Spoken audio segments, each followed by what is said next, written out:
Stand up for righteousness. Stand up for justice. Stand up for truth. I truly believe that thoughts are the greatest vehicle to change. We do not care whether the cat is black or white, as long as it can catch mice. We choose to go to the moon in this decade and do the other things, not because they are easy, but because they are hard. Victory in spite of all terror. Victory however long and hard the road may be. To those waiting with bated breath for that favorite media catchphrase, the U-turn, I have only one thing to say. U-turn if you want to. The ladies not for turning. If I'd asked people what they wanted, they would have said faster horses. Is a quote by the American industrialist, business magnate, and founder of the Ford Motor Company, Henry Ford. I thought this was an apt quote for our guest today, the leader of the largest online automotive classified business in Australia. Our guest today is Cameron McIntyre, Managing Director and Chief Executive Officer of carsales.com Limited. Prior to this appointment, Cameron held the roles of Chief Operating Officer and Chief Financial Officer and Company Secretary. Prior to joining carsales.com, he was Finance Director of Census. He also serves as a Non-Executive Director of Inclusive Australia. Hello and welcome to another episode of No Limitations, a show where we speak to elite, world-class performing men and women and unlock the secrets and influences that have shaped their destinies and that you could apply to your own life. For our first-time listeners from all over the world, please don't forget to follow on your preferred podcast platform and share with your friends and colleagues. And for our listeners in Chile, Mexico, and South Korea, a big hello. I am your host, Greg Robinson, Managing Partner of Blenheim Partners, Executive Search and Board Advisory. With a vision to create the #1 digital marketplace for vehicles around the world, Cameron lifts the bonnet and takes us through carsales' impressive story, from a founder-led startup to a global leader. We talk about the new gold, the rise of electric vehicles and connected cars, and what's coming over the horizon. So buckle up and enjoy Ants and Elephants. Cameron, welcome to the show. Yeah, thanks, Greg. It's fantastic to get the opportunity to talk to you. Life is short. Do something big or cool. One of your mantras, from what I can understand. Yeah, no, do something cool. Yeah, so hopefully big goes with cool, but no, it has been a bit of a mantra of mine personally. I mean, life isn't a dress rehearsal, right? You only get one shot at it, so give it a good crack. And is it? Are you having a good time? Loving it. Yeah, no, loving it. Yeah, I mean, personally and business-wise, I mean, car sales is a fantastic Australian story. It's now a global story, and it's been a lot of fun, and we've kicked a lot of goals. So, the fun continues. What is the story? Maybe talk us through the story. Okay, I mean, it's a long story, but I'll give you the shortened version. I mean, and it won't be just from my perspective. I mean, car sales is a Melbourne startup. I mean, it's founded here through a company called Reynolds and Reynolds. We built computer systems for car dealers and decided to publish some dealers' parts online, and that worked great. And tried to extend it into cars, and it failed miserably. Right. Okay. Right. Yeah. It didn't work, and this is going all the way back to 1997. Okay. So, and it failed because, if I've got a part, I'm happy to sell you that part because it's a commoditized product. But if I've got a really cool car that I know consumers like, and you've got the consumer in your dealership, I know eventually they'll find the car in mine. And, I'm not going to be necessarily happy to sell you my car when I can make a full margin when the consumer eventually finds me. So it didn't work the way they wanted it to work. They published inventory online, and that's where the story sort of began. In 2000, raised some money, became a public unlisted company at about was about $1 a share. So the question on that, right? So it starts out a garage, you start building, you're not getting anywhere too fast, too quickly. How were they able to raise money? What's the story? Yeah. I mean, the story is first mover advantage is helpful, but the story is they already had an existing customer base, right? So in terms of being able to scale one part of your business model quickly. If you've already got the customer base existing in another part of your business and you can offer something that provides them an opportunity or some form of competitive advantage, then people will jump at that. So seamlessly publishing a customer's inventory online was obviously the opportunity. Okay. And the way we raised money back in 2000 was largely from our customers. So our customers were given some free stock, and some put their hands in their pockets and subscribed to stock as well. And that's where we became a public unlisted company, which was a pretty poor structure. No one wants to do that because you've got no liquidity and all the compliance, right? So, correct. Yeah. So look, from there, I mean, we became part of the PBL empire, and PBL owned a controlling stake in car sales right up until would have been 2010-ish, end of 2010. And you were impressed by their board, weren't you? By PBL's board? I started in early 2007, and we had a sensational board, and they all jumped off the board just months after I joined. So either I don't know what the message there was, but it was a rock star board. Why? Why was a rock star board? Come on, what makes a rock star board? The who's who in Australian media. I mean, James Packer, John Alexander. Ian Law, who ran Western Australian media, all on the board, along with founders, Greg Roebuck, Wal Peixoto, one of the most successful dealers in the country, a guy called Rick Collins. It was fantastic. A guy called Jeff Brady was on the board as well. Jeff Brady Holden, you might not have heard of him, but he's big in Victoria. So it was a fantastic board, and still is today. So we've been very lucky along the way. And our current chairman, Pat O'Sullivan, he was also on the board back in 2007 when I started as well. So we've had guys like Jeff Brown. He's now the chairman of the Collingwood Football Club. Good man. I'm not sure about the footy team, but it's all good. He's still a terrific bloke and a great mate. But it's been fabulous, and they've all been great mentors of mine and been extremely supportive of the business and where we've taken it. What was the vision in those days? Yeah, the vision in those days, so it depends on the day, right? But you go back to maybe when I started, the vision wasn't to be the global business that we are today. Okay. It was a different marketplace in those days, right? We were just a little startup out of Melbourne, and we were competing against some of the biggest games in town. You had Telstra that owned Trading Post. Yeah. Your old shop. Yeah. You had News Corp that owned Cars Guide. You had Fairfax that owned Drive. There were some big competitors. So, for us, it was about being nimble, growing, making changes quickly, and evolving the business model. So, from just being about one customer base to evolving it to another customer base and then another customer base. So in that context, I'm referring to, we were largely a dealer-driven business initially because that's where our customers were, extended into private seller, extended into OEM, banks, financial institutions, and so on. So it was about growing the pie in Australia and creating opportunities for our customers to sell and buy vehicles. Then it was about extending it. So if you can do cars really well, why can't you do boats and why can't you do bikes? Because it's the same thing, sort of, right? But in terms of the way you approach it. And so it was extending into other vertical marketplaces.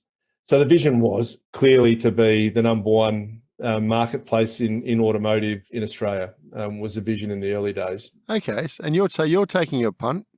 By background, you've got an accountancy background, so I'm sure you like to look at the numbers. I'm sure you make some pretty well thought through decisions before you make the leap. So what and how did they get you to make the leap? If I look at all startups out there, you read every book which says surround yourself by great people. Well, that's easy done if you've got plenty of money in the top pocket, but most of them haven't, and you've got a scale play. How do they induce you? Go back to the first question about, do something cool in your life. Yeah, I came from Census, and Census was a jewel in the crown of Telstra directories, and so had 6 years or so in advertising. But we'd spent a lot of time evolving our business strategy, and we were looking at vertical marketplaces and the opportunity that existed for Census in vertical marketplaces. And we looked at a number of vertical marketplaces, but clearly one of the big three is cars. And so spent a lot of time looking at cars and a lot of time looking at car sales and where that was going in the very early days. And you could see where the market was moving. And so for me, it was just they reached out to me one day and the whole thing about life is short, do something cool is in the back of my mind. And rockstar board, great management team, and an opportunity in what was a small startup with not many people was exciting, right? It was cool, and yeah, I'm very fortunate to be where I am today. So are you a lover of cars by background? I am now. Yeah, look, I you spend so much time perving at cars, it's hard not to like them. And yeah, I mean, they are fantastic. And as an industry, I mean, the industry is so cool too, right? I mean, not only do they produce great product, yeah, it's an industry that's constantly changing and evolving. It's highly competitive, and it's tough, right? It's a tough industry to eke out a great business. So for me, it ticked all those boxes, and so yeah, I've become more of a car lover these days, and I've got quite a few, but I always want more. So what actually is the company? Is it a technology company? How do you sum it up? We would say that we're an industry player because we feel like we're close to industry in terms of the way our industry operates. So automotive, and that's not just cars, that's bikes, boats, trucks, and all the other things. Okay. We would say we're an industry player, but we specialize in marketplaces and the technology around marketplaces, and how we help our customers buy and sell things seamlessly is what we do. So why do I come to you? What was your advantage compared to, as you said, you didn't start out with no competition. There's some pretty well structured competition you're up against from day one. Absolutely. It wasn't price, surely. No, well, I mean, in the old days, we've never been free, but look, I mean, the reason why is because we created a mousetrap that was frictionless, that changed the landscape. And you're like me, mate. I mean, you remember on a weekend buying the paper and looking at the auto marketplace in the local paper and scrolling down the listings and turning up, it was never half listings. as good as what I thought it was going to be, and had a big dent on the side, or it didn't tick over. Correctly. You didn't see a photo. You never saw a photo. It's a great you'd language. have to rock up. Yeah, exactly right. You go through with a highlighter and make phone calls and drive around. Is all it over still the there? place. I'm coming around. Yeah, exactly. So you had all that stuff to deal with, and then to sell a car, I mean, it was a pain too, because you'd have to ring up and how many words do you want, and I was at a highlighted word, and so it was cumbersome. So we call those friction points. Okay. And it was challenging. So I mean. And it was a local market that you were selling to. Yep. You were selling to people in Sydney, or in my case, in Melbourne. What online did is it made the marketplace a national marketplace. And cars today, I've sold personal cars into other states. People buy and sell cars into other states all the time. So it became a national market. Friction points were removed. Consumers could see images, could see descriptions. The pricing model was simple. It wasn't, every week you got to come back and pay another $60.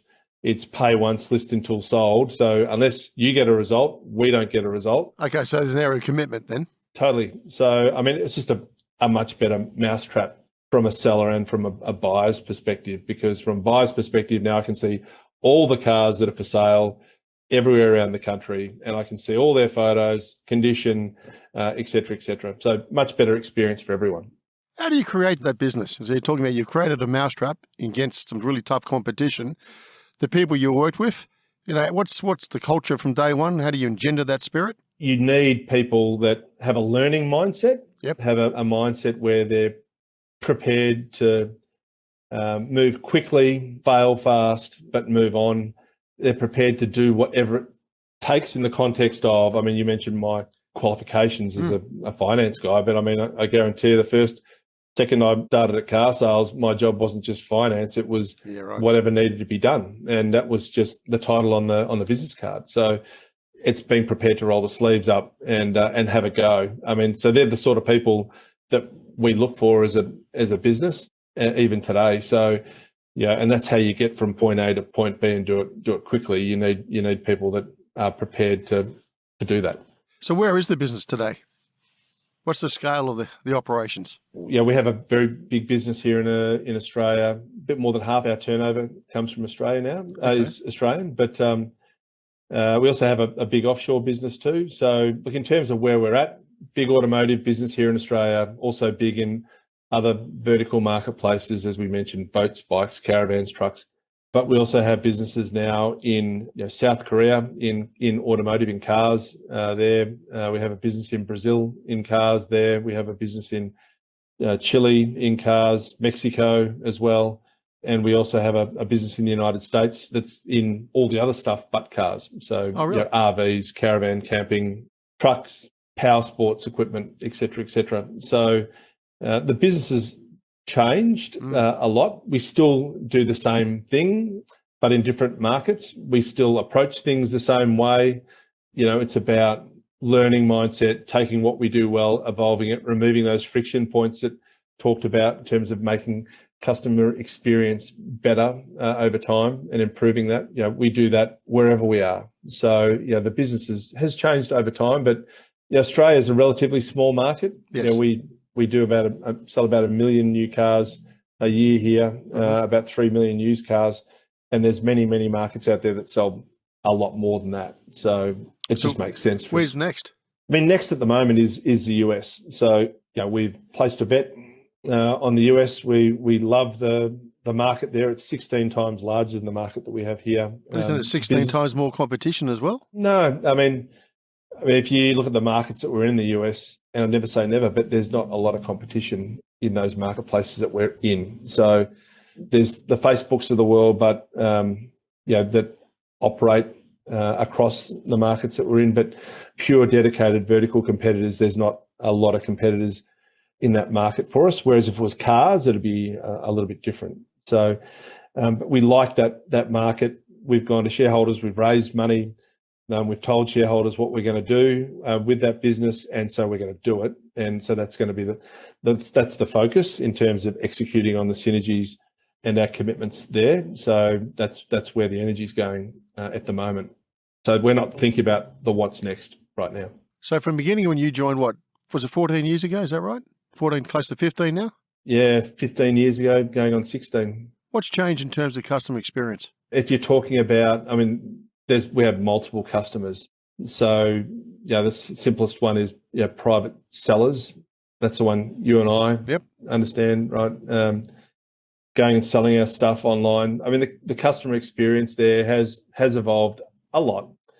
Yeah, I mean, the expectation around having a seamless experience, not being scammed, not having SMS scammers, buy side, sell side scammers, phishing.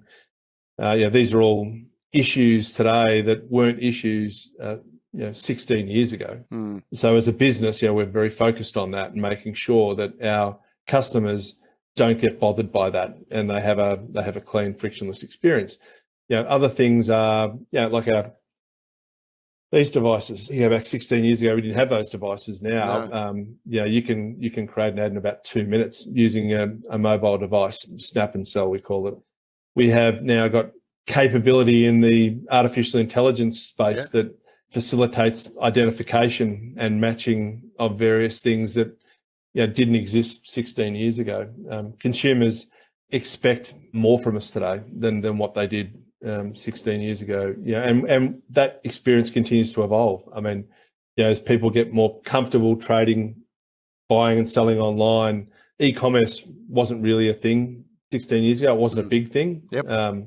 No one ever thought about potentially buying a car online, sight unseen, today. What sort of percentage is that now, Cameron? Oh, it's super small, mate. I mean, it's small, but it's evolving. And our research says that about 40% of the people that we talk to would be prepared to buy a car sight unseen. Yep. And does that go to used cars as well? And I'm talking mainly used. I mean, new cars. I mean, I've bought several new cars sight unseen. But in the used car space, that's probably what we're talking about here. Is just how do you get a consumer comfortable buying a used car sight unseen? Well, and there's ways that we can facilitate that. So in used it's small. In new it's a growing, evolving space. With companies like Tesla entering the market, it is a online experience there pretty much in terms of the buy side.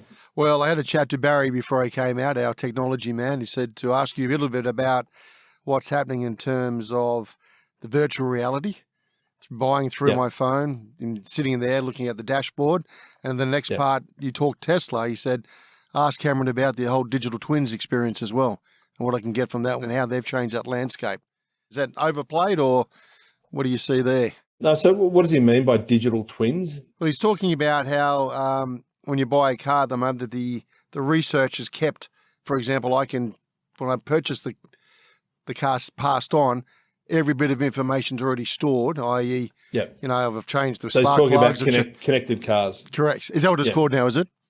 Well, I mean, that's what we refer to it as, so for instance, if I drive a Tesla, the car knows if it's integrated into my calendar where I need to go.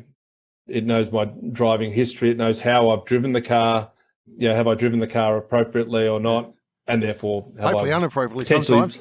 Correctly, but have I potentially voided my warranty because I took it to a racetrack? Yeah, right. I mean, there's those sorts of things. So the car company knowing more about me and how I drive the car and use the car. Yeah, we call that connected cars, and that could go to areas like serving ads, right? I mean, if I'm driving past a particular part of the city and the car knows where I am, being connected to digital billboards and so on. What does that sort of look like? And that's a whole new world that I think that space will evolve over time. But it's probably one of the holy grails, right? Just in terms of understanding more about my consumer, my drivers, and how they're using the cars that we're selling them. Well, what is coming next? What are you guys seeing coming over the horizon? Well, I mean, connected cars, I think, evolves, and it's manufacturer to manufacturer. EV is probably another area that's evolving, and we're slowly seeing an increase in sales numbers of EVs on the road as more manufacturers come out with different models. Well, didn't Tesla just recently pass Toyota Camry? I think, last week I saw the stats on that. Is that right? Yeah, that's right. There's a bit more for the consumer to choose from today than what there was 4 or 5 years ago. The question is, solving for consumer education around EVs. So, what are the things that they need to know? Well, the questions that we see are, how do I know where all the charging points are? Correct. How do I go from one city to the next, if it's Melbourne to Sydney, etc.? This thing called range anxiety, becoming less of an issue. Price, EVs are more expensive than ICE or internal combustion engine cars, but over time, pricing is coming down. Tesla just did a price decrease recently. Okay. So those sorts of issues, education's required there. What happens to a car? Like, do I treat my car like a mobile phone? Do I change it every 3 or 4 years? Yep. Or is it different? Does the battery on my car deplete over time, and what do I do with the car? Those sorts of things. What does a second-hand car market look like for an EV? These are things that require ongoing education and incentives. What are the incentives to get people into EVs? Yeah, what do you think about that? It's not it's not super strong, is it? No. I mean, you look at other parts of the world and incentives have been much stronger. But I think the government's stepping up a little bit more. Okay. You think enough? You look at I mean, the recent one that needs to be gazetted is around the exemption of fringe benefits tax on a novated EV. But I mean, that EV needs to be under the luxury car tax levels, and there's probably only a couple, 2 or 3 that would fit under that. Mm-hmm. And then what happens after 2025 when that arrangement expires? But I mean, the fact is that there are more incentives, more opportunities for consumers to get at least a little bit of a leg up, but they all vary state to state. Well, I was talking to someone yesterday who's been driving across the states not that long ago and turned up in, I think it was California, and at 4 o'clock there was no energy to be provided to any cars. They run out of energy, right?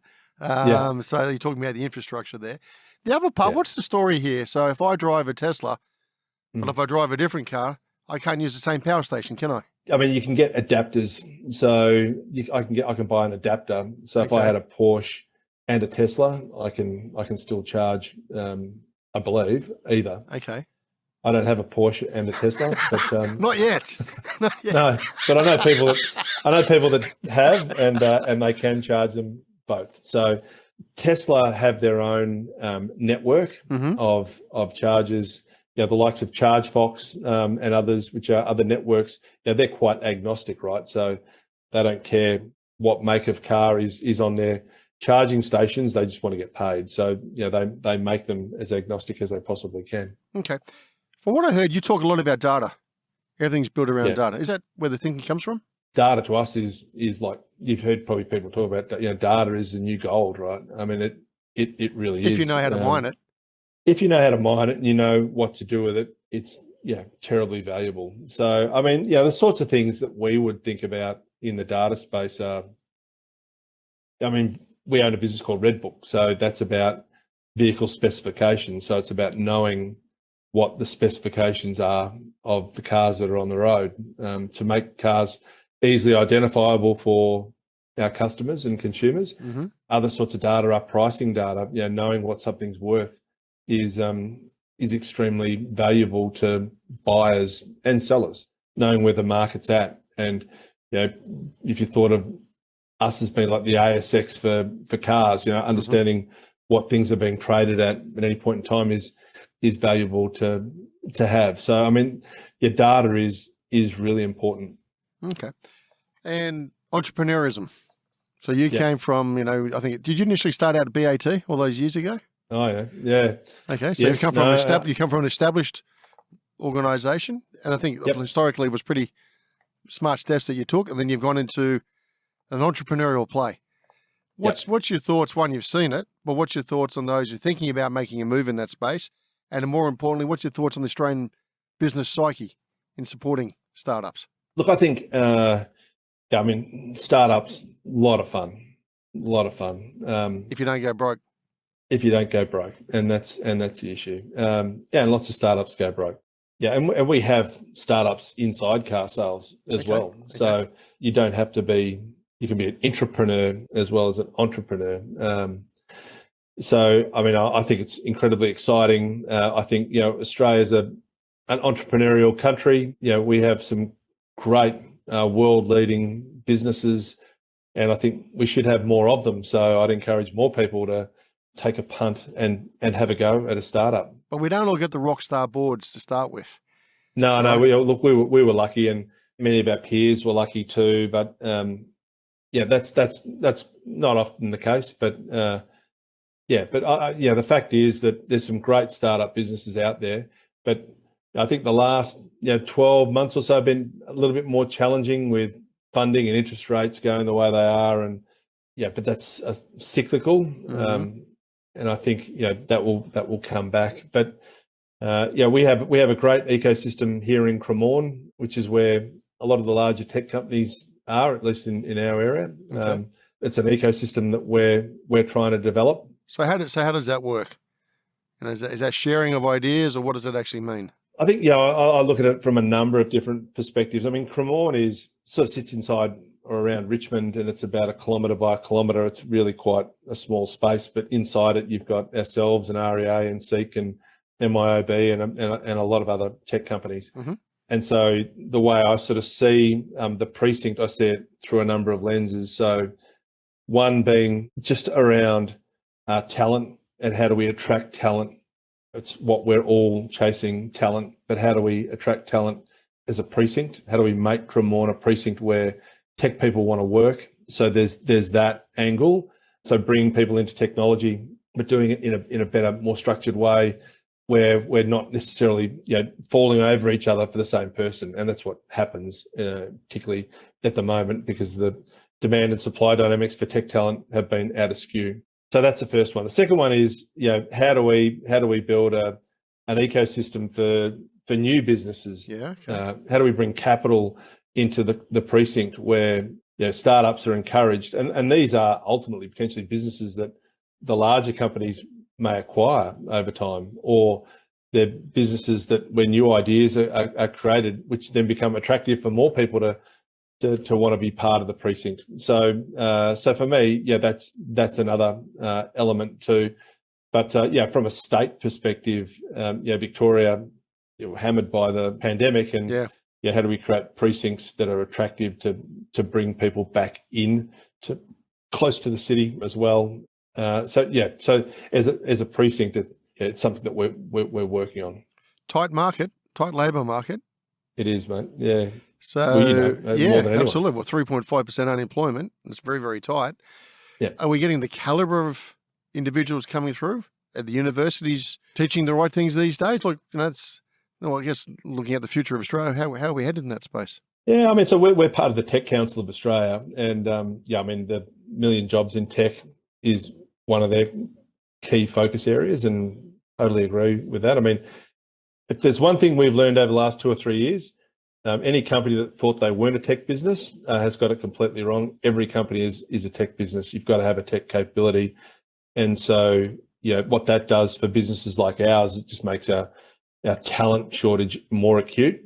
Particularly when large corporations realise they need to invest more into tech, it tends to drain the lake of some of the talent that's out there for others to get access to. So, absolutely. I mean, those supply-demand dynamics need to evolve and need to keep evolving. So, what we've seen over the past, ever since I've been in the organisation, it's always been tough to try and find great people, and you'd say that. Yep. It's probably in any industry, finding great people is very hard. But in tech, it's probably been more acute. So I guess, what we need to do is we need to change the supply side dynamics. The way you do that is you encourage more people into technology. You encourage girls into technology. We need to. Where are we at on that, Cameron? Are we a long way behind there? Oh, miles behind, mate. I mean, so we've got our workforce would be 65% male, 35% female, give or take. And but finding female tech talent is, we will sponsor girls to go through and do technology degrees, just to try and increase the pool of talent in that space. And it's critically important. I mean, if you think about in our industry, like cars, right? I mean, 50% of all car buyers are not male; they're female. Or others, and you go, well, how do we make sure that the talent that we have inside our business is thinking about things and evolving our business from their own perspective, which is different, and that's what makes a better mousetrap again. So, for us, it's about building diversity and getting more girls into technology is a key challenge. So. Yep. So it's working with universities, it's working with secondary schools, it's working with our peers.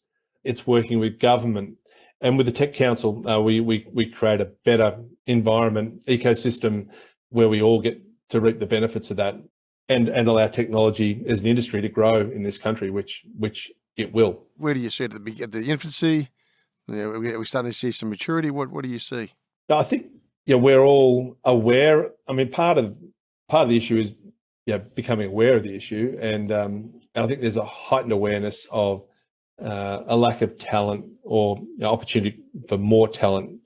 And so I think that part, at least in the Cremorne area, I mean, that's well and truly being thought out now and worked on now. But I think as a country, this is something that you never get to the end of. I mean, it's an arms race. So we want to make sure that Australia is seen as a technology hub.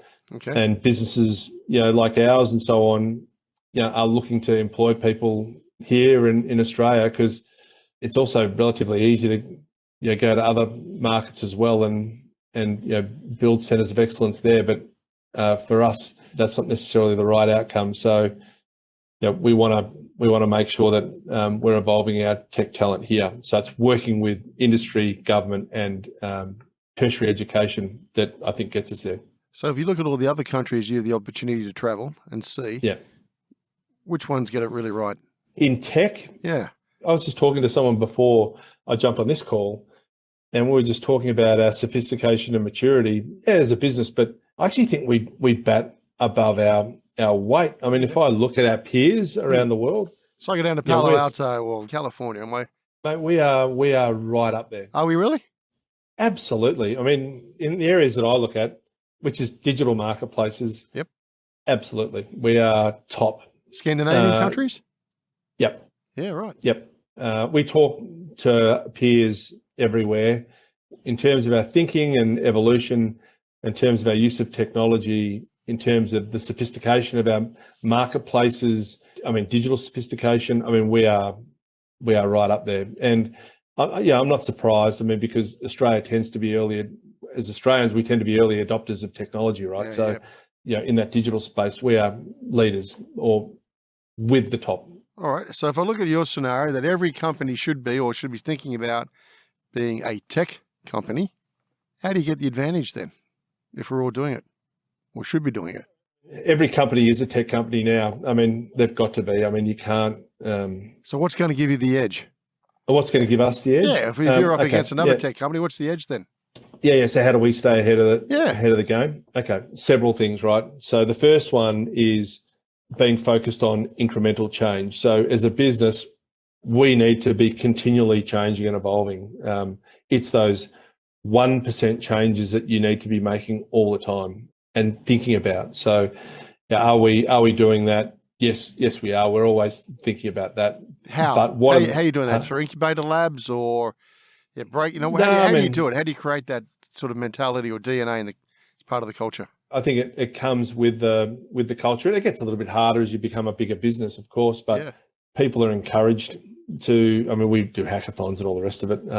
Everyone does those things, but the way we operate now in teams, those teams are encouraged to innovate.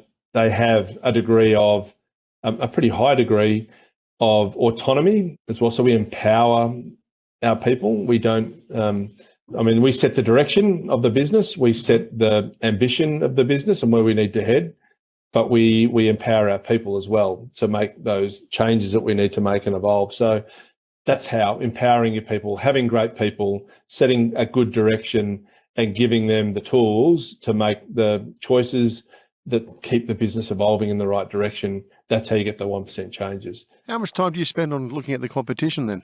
Look, I mean, you get two thoughts. We spend a little bit of time on it, but we tend to be focused on what we need to do. Yeah. So, in terms of our purpose as a business is to create a frictionless experience for our buyers and sellers. So how do we keep focusing on our purpose? How do we keep taking those friction points that we've talked about out of the ecosystem? So, whether that be, if you could, digitizing registration transfers, major friction point, particularly in New South Wales. Absolutely. Standing in lines and so on. How do you remove that friction point? We're doing a better job in property, but that's not necessarily being done in cars at the moment. Payments, et cetera, et cetera. there's a lot of things that are still fundamentally challenging. That moment where, I buy a car off you, and I hand you a check over, and you go, I'm not sure if that's going to bounce or not. Going to be bounce or not. You've handed me the keys over, or I've given you the money. It's in your bank. You've handed me the keys to the car. I drive it away and immediately have problems with it. How do we remove all those sort of friction points? Other things that we sort of think about. We think about adjacent market opportunities. Yep. So where is the market going to be over the next 5, 10, 15, 20 years? So if you think about EVs, go back to EVs. Yeah, sure. The one thing about EVs and any other car on the road that's always going to be consistent is the fact they all have tyres. So, tyres is hard to disrupt, whether it's an EV or an ICE car. In actual fact, EVs tend to be heavier, so you'll tend to chew boots much quicker. Mm-hmm. So we think about tyres, and we have a tyre business.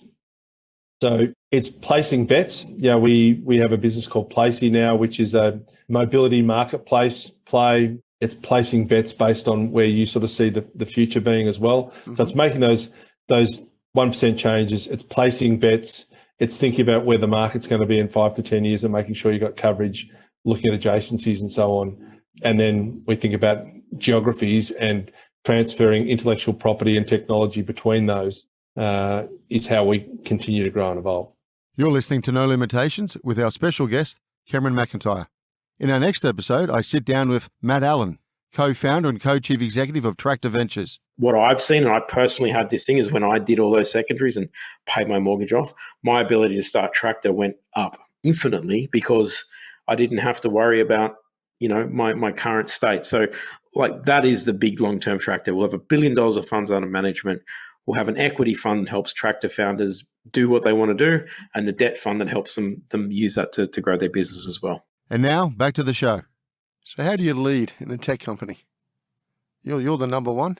Look, I think it's having the same as any other company, right? It's having great people around you. It's having people that understand the business. We're all prepared to roll our sleeves up. We're all prepared to work together and have a go. It's having those people. That's the first thing that's the most important. Mm-hmm.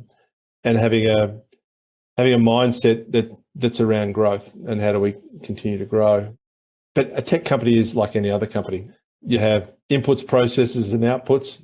It's the same, right? So what's your operating rhythm, Cameron? What's, you up at 5 a.m, 4 a.m, or you sleep in, or you work all night? How do you operate? If I was to write up my job description, part of my job description, I think, is that I need to keep myself healthy and I need to keep on top of my energy levels. And so the way I see that is I need to train. So I'll train 3 days a week minimum. I'm up at 5:30 pretty much every day, but out training 3 days a week outside and with friends that are similar sort of roles to me. So for me, I think that's extremely important. So my day starts there normally.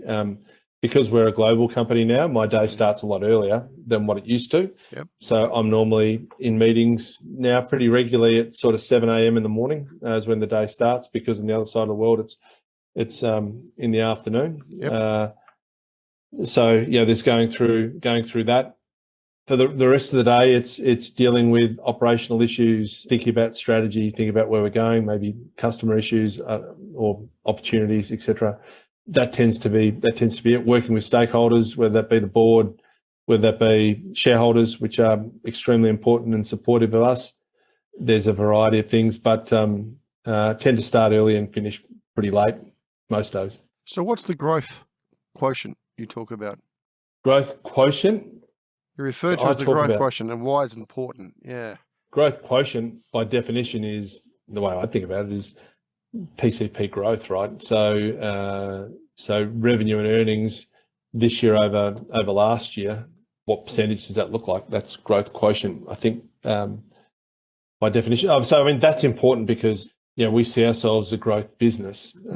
And as a growth business, we need to be growing nicely. Is that the context in which you think about it? So the growth, yeah, okay. So growth business, how do you define that?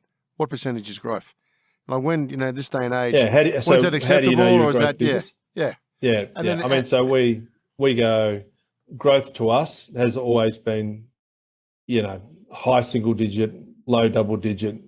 That's always been our objective, to be hitting those sorts of numbers and doing it consistently, becoming somewhat predictable in that and making sure we're always delivering to the expectations of our shareholders. And we know over time that some business will be much higher growing businesses and other businesses will be slightly lower growing businesses, but the blend should be, we're always chasing double digit growth.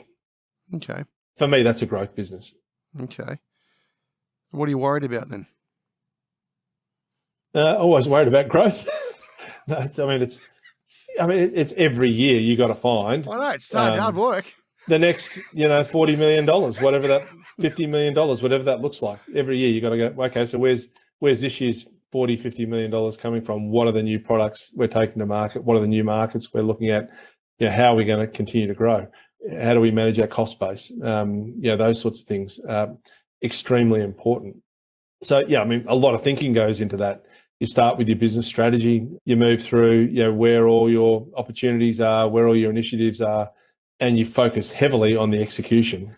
Every year is what gets us there. So, we're a business. I mean, the biggest issue we tend to have as an organisation is not coming up with ideas for where that next 40, 50, whatever the number is of growth is that we look for. It's which one gives us the biggest bang for our buck, probably the fastest, right? Yep. Or gives us the best long-term growth prospects are the things that we tend to think about the most in terms of delivering that every year. But it's a challenge. I mean, as a business gets bigger, it becomes a bigger challenge, but it hasn't been a problem so far. Okay, so you've got a culture of never die wondering in that sense. Is that fair to say? Yeah. No, that's always been that way. I mean, that was Greg's mantra too. And and we've done some weird stuff and cool stuff over the last sort of 16 years. Yeah, and we've killed stuff on the vine once, twice, and even 3 times. We've had a crack at particular markets and looked at them differently and tried different things, but killed things fast. So, we had a business in model cars, didn't work. We killed it. We had a business that was, it was probably just a little bit ahead of its time. That was looking at general classifieds, but from a perspective of selling via video. It was called Pitchy, and that didn't work for us, so we shut that down quick. We had a business called Quick Sales, which was a general classifieds player. We had ads on TV, Pat Cash. That's right. And that didn't work, and we shut that down too. And I guess can't blame Pat for that. No, it wasn't his fault. It was a great ad. I loved that ad. That was quality, and he seemed like a terrific bloke. But no, it didn't work. Did not work. So the lesson though is, if you never try and be a me three. If all you bring to the table is the same as what someone else has got, you're destined to fail. So you got to think about things from a point of view of competitive advantage and barriers to entry, et cetera, and a lot of things that we did were either too early or those barriers weren't there. Cameron, where do you get the ideas from? And is it copy and paste got to go overseas and adopt that idea and bring it to Australia, or is it we're getting better unique? At that, mate? Yeah, no, we're getting better at sharing ideas. Yeah, so if I think about our Korean business has some great product in particular markets that they address that we really like, and we like the way they've gone about it. And we learn stuff from them. Our Brazilian business, our partner there is Santander, which is one of the biggest banks in Europe and one of the biggest banks in Brazil. Yep. And they do some great stuff in finance. So how do we leverage some of those learnings?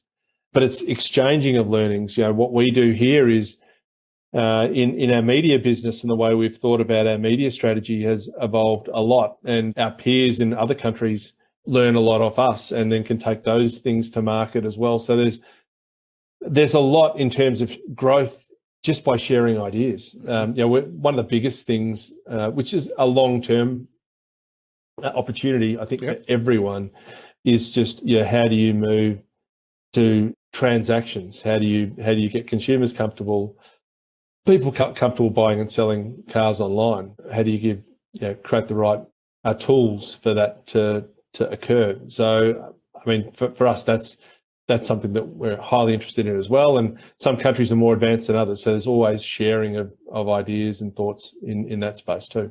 Okay, what's your strategy in entering new countries? Is it you buy organisations, you buy 50%, or is that something that's been consistent throughout?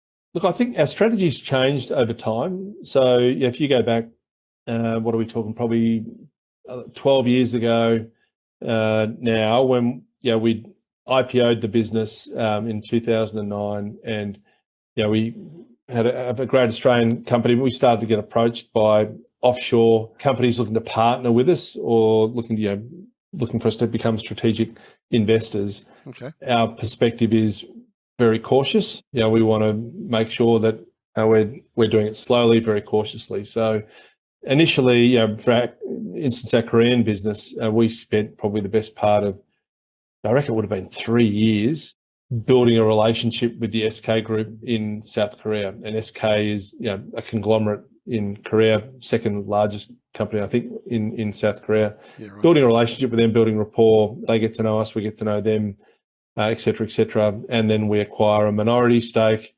Again, we learn, evolve, and then eventually we acquire the rest of the business.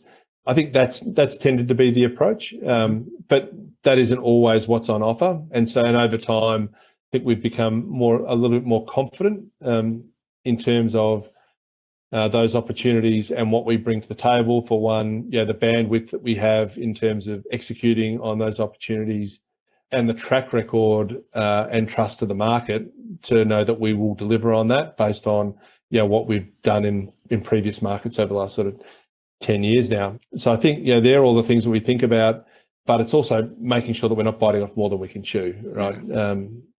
As a business too. So it's So we're always very conscious of that. Cameron, if you were to look back in a few years, would you change much? No. Yeah, I mean, we've made mistakes in the past, but we've fixed those mistakes very quickly. And so, yeah, but there's nothing that we've done that I think you'd look back on and go, yeah, I mean, if I think about, I mean, there's certainly times I was very worried. Now, one example is just with the pandemic, right? I mean, the pandemic hits us in March. Dan Andrews sends everyone home from the Melbourne Grand Prix and go home, businesses shut down, et cetera, et cetera. And our fear was that our industry was going to be decimated by that. And no one knew how long this was going to last for. And so actually talk us through that, right? So bad day. I remember that day. I was actually going to go to the track that day. So I missed out as well. So I know exactly what you're talking about. But you're in a business which is intricately linked to this. Yeah. What went on the next couple of nights? How did the board react? How did the exec team react? How do you play this through? This is potential crisis. No, it wasn't potential. It was. It was. Yeah, talking to some of our customers, they were going to lay people off, and JobKeeper didn't come into play early on. It came into play, a couple of months after it all hit the fan, and we didn't have time to sit back and think about things. We needed to act, and as a market leader, you have to act. And the first thing we have to do is we have to protect our industry. So sleepless nights, because as a public company, profitability is also a key consideration for shareholders. So absolutely. The sleepless nights that I had was, well, what do we do? And most important thing is, we just came up with 3 very basic principles, and we repeated those principles to the whole business every fortnight through the first 12 months of the pandemic, which was, there are 3 things that are really important to us at the moment. They are protecting our customers, protecting our people, and protecting our business. So customers meant that we went free. So we went free for several months. Oh, really? Yeah. What was your response to that? I was very nervous that, announced that to the market, and we were going to get smacked for doing it. Yeah. But the market was extremely supportive.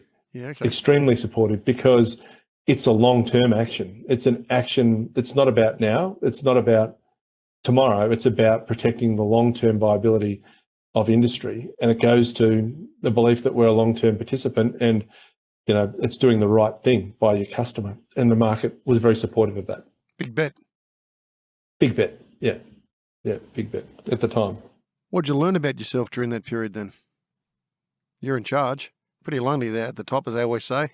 It was a fascinating period, right? Because being a tech company, moving people out of the office into a remote environment, work from home, was relatively straightforward. But, being a startup, fast moving, it's the corridor conversations, it's the, those little 1% things that you do every day become a little bit harder or the fear of it becoming harder in a remote environment. And just that on its own was, what's going to happen to the culture of the company as we sort of step through this. But what are the things that we need to change about ourselves, about the way we operate? And we had to make a lot of changes. So just working through that was very challenging. And you would have gone through the similar sorts of challenges in your business too. And it was a tough time for everyone, but we've learned a lot and we've evolved a lot. I think we all have. And so, I look back on it and go, it was a time where it probably advanced our business. Yeah, that's the irony of the whole thing, isn't it? It is the irony of the whole thing. As an organisation, we advanced. We moved the ball forward. I think consumer behaviours changed, and that was to the advantage of ourselves and our industry as well. And so overall, it was probably the health issues aside, it was not a disastrous time. So that consumer behaviour has remained, hasn't it? Am I still quickly purchasing online, or am I going back to the older days, or what's happened? What happened was consumers moved away from public transportation because no one wanted to sit on public transport and risk getting COVID. So everyone moved back into car ownership. That's right. Which was great for the industry. people couldn't travel, so therefore local travel was good. So local holidaying was good. So that was good for the caravan and camping industry. Yep. Yeah, good luck trying to buy a caravan. That's right. Yeah, it was tough. Yeah, boats, fantastic for the boating industry because people couldn't spend the money that they used to spend on international travel. They'd spend it on those sorts of assets. And so, yeah, that was all good. And once people move into those lifestyle assets, they tend not to leave them. They tend to upgrade them over time. So, yeah, if I don't know too many boat owners that get out of boating, they tend to upgrade. So that was good for the industry. Supply side issues have been a challenge, and they're getting better. But depending on the manufacturer, they're still somewhat of a challenge in some markets. So, and the consumers became more comfortable buying things online because they were forced to. And so, you know, that was helpful as well, just in terms of building confidence in transacting more online. I think was excellent for everyone. So I think, yeah, overall, it's been a helpful experience. How did you, as a team and as a leader, still keep that, I guess, the energy up in the business? Like you said, you're doing it yourself, maintaining it with everybody else, but also keeping the level of innovation up. Because if you look at patents throughout the world during COVID, they dropped. Yeah. Now here you are, your big angle was around innovation, and you're saying, like, we know you're bouncing stuff off each other down the corridor. We're not, no one's in the corridor. So how'd you manage that? Well, how'd you inspire it, more importantly? Yeah, no, what we had to do was, obviously look at things a little bit differently. So, I guess the cadence for the way we operated had to change. It had to accelerate. So, we went from probably communicating with the business monthly or even quarterly to communicating with the whole business every fortnight. And for a while, it was pretty much every week. So, and so was that a town hall, was it? Yeah, exactly right. So, fortnightly all-ins, business updates, keeping people connected, keeping people updated, celebrating the wins, giving people recognition, talking about the issues that we had, and then obviously pushing that back through the organisation. So people moved pretty quickly into a digital environment, and so we didn't really see any disruption. Those corridor conversations, they moved onto the phone or through Slack or through Zoom, etc. So they just moved to a different medium. But overall, we didn't see a slowdown in terms of what we were delivering to market. It was just different. Team giving you confidence during this time? 100%. Yeah, 100%. Yeah, it's hard, right? When you're working from home and you can't see anyone, or you can't feel the hum of the organisation. But the team did an excellent job. Communication was sensational. You look at it on the scoreboard and go, okay, so what do we deliver? What's on the scoreboard over the last sort of 6, 12 months, et cetera, et cetera? Have we continued to deliver, and does it look like there's been any slowdown in that? I think we came through it in good shape. So, I mean, we've got an excellent team, and everyone loves the business. I think we all see the business as our own business. We have lots of shareholders, but I think the attitude of many people here is it's our money and it's our business. So we need to protect it, we need to grow it. And so I think there's more personal buy-in, perhaps. I don't know, and that's been potentially pretty helpful as well. But we were lucky. Yeah, but you good management or good leadership in that regard. So pre-COVID, as a CEO, are you a walk the floor CEO? And if so, you couldn't walk the floor. So how did you adapt? Moved from walking the floor and meetings to Zoom and phone calls, and not so much Slack. I mean, I use Slack, but not as much as many others. But yeah, no, I had to evolve, mate. I mean, all of us been doing things the same way for 30 years, 20 years, That's and right. then all of a sudden you got to make these changes. It was different. Actually, I was talking to Greg about this just Greg earlier today. Roebuck, Yeah. we catch up all the time. He's a great mate, and talk about stuff. And just we've had to change a lot. And the thinking around do you bring people back to work, or do you leave people with the ability to choose how they want to work and maintain that flexibility, which is the way we think about things. Probably goes to us more elderly statesmen having to evolve our thinking to what the new world actually looks like. And the new world is not going to go back to what the old world was, in my view, and how do we continue to evolve our thinking and make sure that, as a business, we're delivering on the things that are more challenging in a remote working environment, which is around things like learning and development for people, particularly grads and so on, and how do you create the right environment for that to continue to flourish, but also give people the flexibility that they need to do that, and lead, I guess, a more balanced lifestyle. It's balancing all that up, but it was a challenge for people like me. Fair enough. Cameron, you came in CFO, then become COO before you become CEO. Yeah. All right. You're also coming in the back of someone who had a pretty impressive track record as an entrepreneur. Yeah. Okay. Not easy shoes to fill. No, I was extremely nervous. Yeah, Greg is an absolute jet of a guy, great entrepreneur, built a successful business, and the road's littered with people that come in after. Blow the joint up. Fantastic entrepreneurs that blow stuff up, right? So I didn't want to be one of those people. How do you navigate it? My strategy was, and it was sort of a little bit probably different for me because I'd been in the business for 10 years or more when this change happened. So, and I'd been with the business from very early days, so had probably a different position as a starting point. But look, I value Greg, and I wanted to deliberately maintain that connection with Greg and keep Greg connected to the business. And so, we catch up all the time. I use him as a great sounding board. We have an excellent board, brilliant board. But I also use Greg as a sounding board too. He will come to particular events. So how do you keep that connection with that entrepreneur? I think it's important as well, if you can, right? Mm-hmm. And some people get hung up with, well, I'm the new CEO and why would I want to do that? But I think there's value in that, in keeping that culture and that connection there. So for me, that was important as well. And I think, that was certainly helpful, and has continued to be helpful for me. And when Greg and I catch up, we don't always talk about work, but he's been great. So I think that's a point of difference too. So understanding the business, having the support of the management team, having the support of the entrepreneur who's exiting, have their buy-in and maintain that relationship, I think were my critical success factors. Where do you reckon the point of difference was then between you and him, and what's been the ramification? Because the business has matured, obviously. Yeah, it has. We just approach things a little bit differently. Greg will tell you the story, right?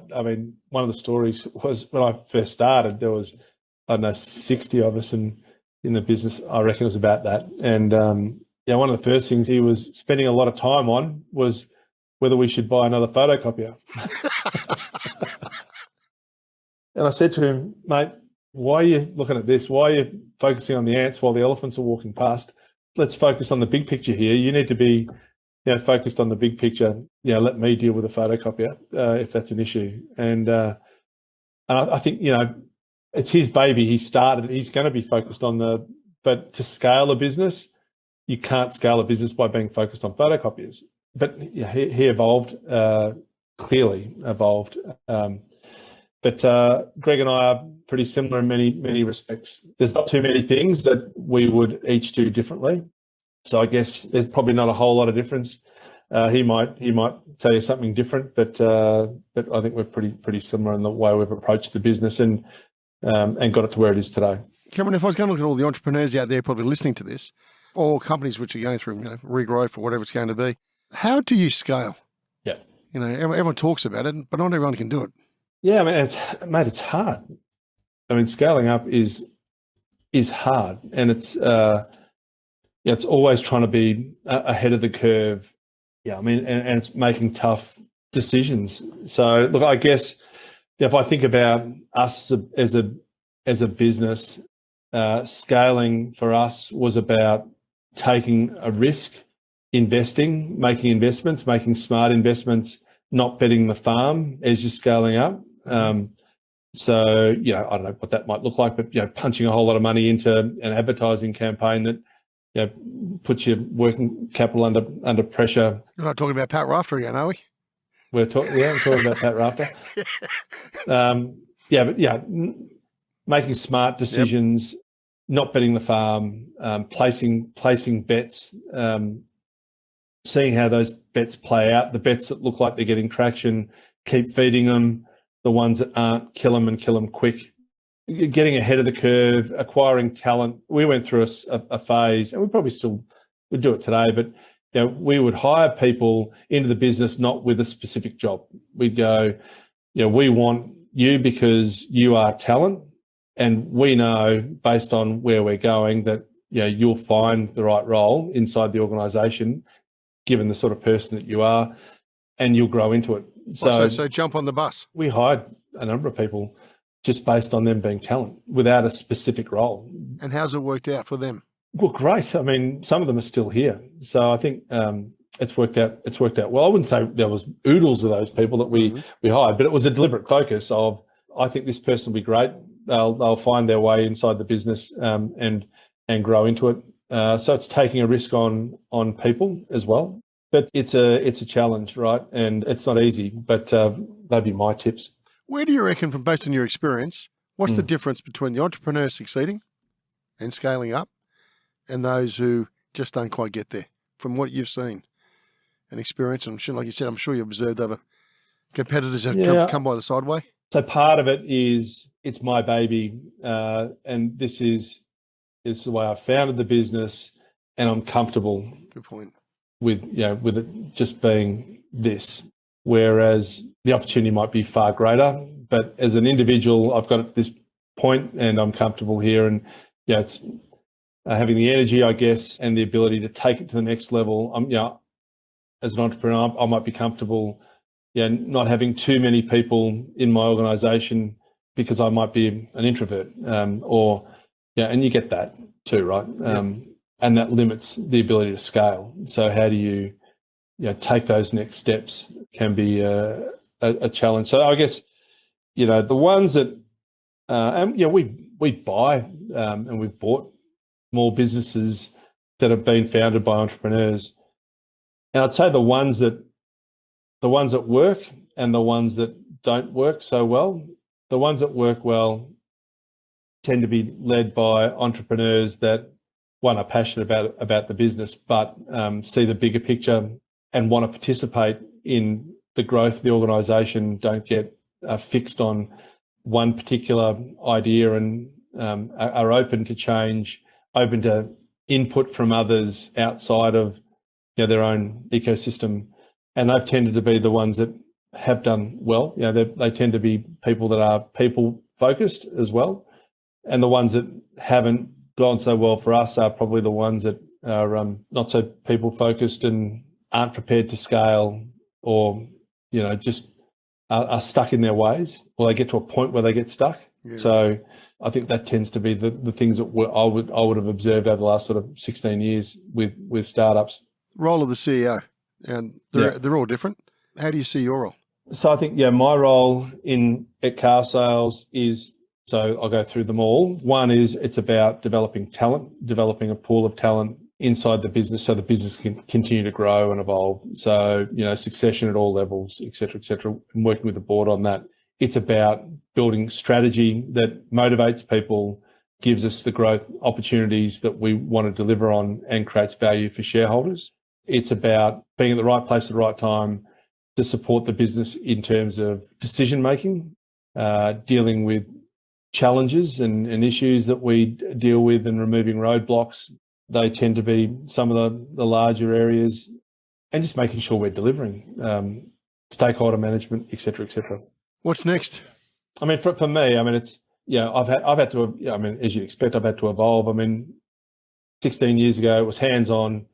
I'm into everything, doing everything. Can't do that today. And the business won't grow if I did. It'd fail if I did. So it's that's evolution. So, I mean, what's next? I mean, there's so much more that we're wanting to do. And I assume you're talking about the company, not me personally, but from a company point of view, I mean, there is just stacks and stacks of opportunity that we're working on. Some short term, some long term. So how big's the ambition globally then? How big is it? Is it to dominate, or what's the big play? What's the big play in in each of our markets, or Yeah, well, I mean, is it global domination in online car sales, boat sales, etc.? So what's the yeah? Yeah, I mean, I guess our high-level strategy would be to be if we had a BHAG or big, hairy, audacious goal, it would be to be the number one player in vehicle marketplaces, digital marketplaces for vehicles around the world, I guess would be the ambition. So global best. Is that dreaming or is that really achievable? No, I think it's not dreaming, but it depends on your time frame. So I think it's something that's certainly doable, but that takes time. Two last questions for you. As a CEO, when do you make the time to think? It's a busy place you work in. Yep. So my think time tends to be in the shower. I think a lot of people think a lot in the shower. I think it's not unusual. I think a lot on the drive to and from the office. That tends to be a lot of think time too. Unfortunately, at 4 o'clock in the morning tends to be the other think time when you have an idea or something pops into your head and it just wakes you up. I struggle with that sometimes. 4:30 awake, thinking about something, write it down, or think about it, don't go back to sleep. But that tends to be think time too. Weekends, I think if you ask my wife, she'd say I'm always thinking about my work. I think those times, but I think over the Christmas break tends to be a good time to think as well, because the email's not going nuts, phone's not going nuts, I don't have appointments to get to.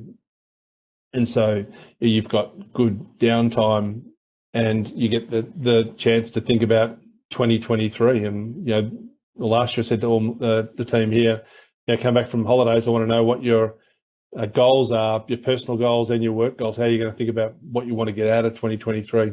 And so we all spend that time thinking about it over the Christmas break too. It's good think time. While you're thinking, you're probably looking at current global markets, obviously.